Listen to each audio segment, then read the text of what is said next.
Quisu 11 e FIE 11. Conheça os dois fundos de fundos que buscam imitar os ETFs e quais são as vantagens e diferenças entre eles.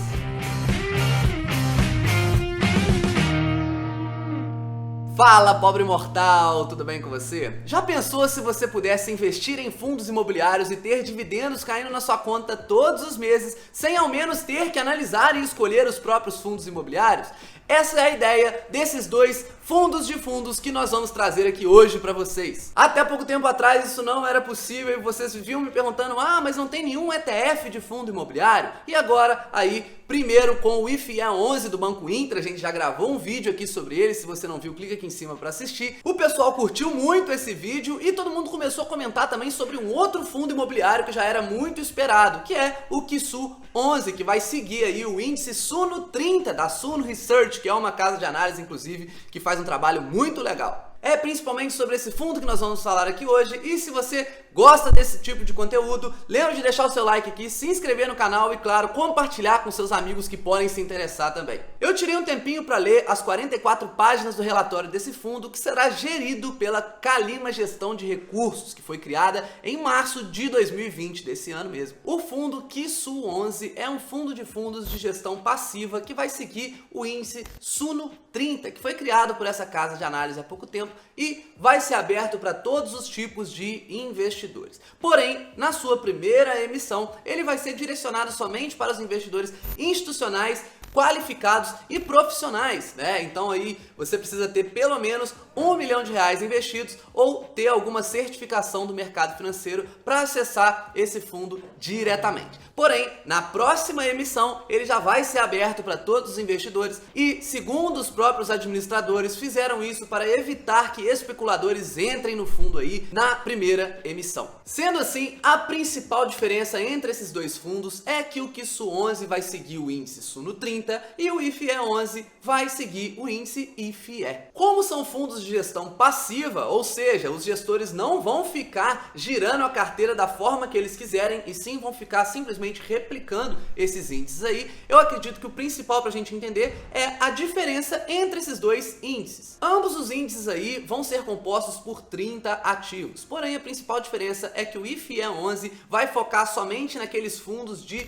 tijolo, né? Tijolo voltado para renda, enquanto que o Suno 30 vai pegar também os fundos de papel e os fundos híbridos. Os dois utilizam como base o IFIX, que é o principal índice de fundos imobiliários do Brasil, porém tem essa pequena diferença. A segunda diferença é que o Quisu 11 vai utilizar pesos iguais para todos os papéis, a fim de mitigar o risco aí de uma elevada exposição a um único ativo. Enquanto isso, o IFIE 11, né, utiliza pesos diferentes de acordo com o valor de mercado de cada fundo, mais ou menos parecido com o que o próprio Ibovespa e o IFIX fazem. Se você não sabe como calcular o valor de mercado, é só você multiplicar a quantidade de cotas daquele fundo vezes o valor de cada cota e aí você vai encontrar o valor de mercado total do fundo. Então, no caso do IFIE 11, quanto maior for o valor de mercado, maior também a posição ali naquele fundo. A terceira diferença é que no Quisu 11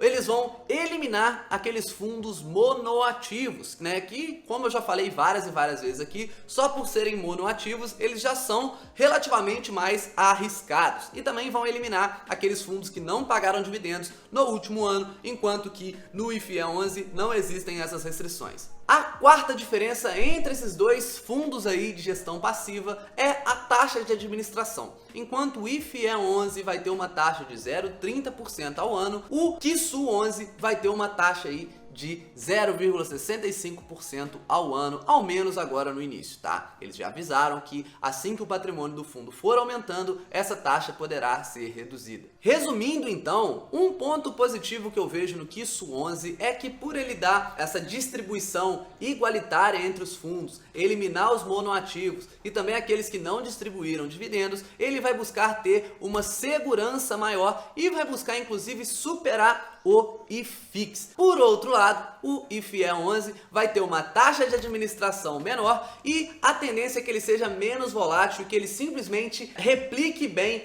o IFIX. O ponto negativo do KISSO 11 é que ele vai acabar tendo um giro maior na sua carteira e provavelmente vai ter uma volatilidade maior também, além, claro, de ter uma taxa de administração quase o dobro do IFIE. Independente das diferenças entre eles, eu acredito que esse foi um grande passo aí da nossa indústria de fundos imobiliários e a gente tem que comemorar muito. A criação desses fundos de gestão passiva está sendo algo muito positivo. Então, se você quer realmente se expor aos fundos imobiliários sem precisar se preocupar em quais você vai analisar e escolher, acredito que as duas opções sejam boas. O KISSO 11 é esperado que ele tenha um retorno um pouco maior, apesar de ter uma volatilidade maior também, enquanto o IFIE 11 tende a ter uma volatilidade menor, então vai ser aí provavelmente um fundo para quem não quer ver sua carteira se movimentando muito. Ao mesmo tempo, como ambos são fundos muito novos, eu recomendaria esperar um pouquinho para ver se os fundos realmente vão conseguir cumprir aí com o que eles estão dizendo e claro que eles vão ter uma liquidez legal também para a gente conseguir se expor. Depois de ver esse panorama geral, me diz aqui embaixo o que você achou desses dois fundos de fundos e qual deles você acha mais interessante. Eu vou responder todos os comentários. Além do mais, como sempre, não deixa de deixar o seu like, se inscrever no canal e compartilhar com seus amigos. Mais uma vez, espero que você tenha gostado. Tamo junto e até a próxima!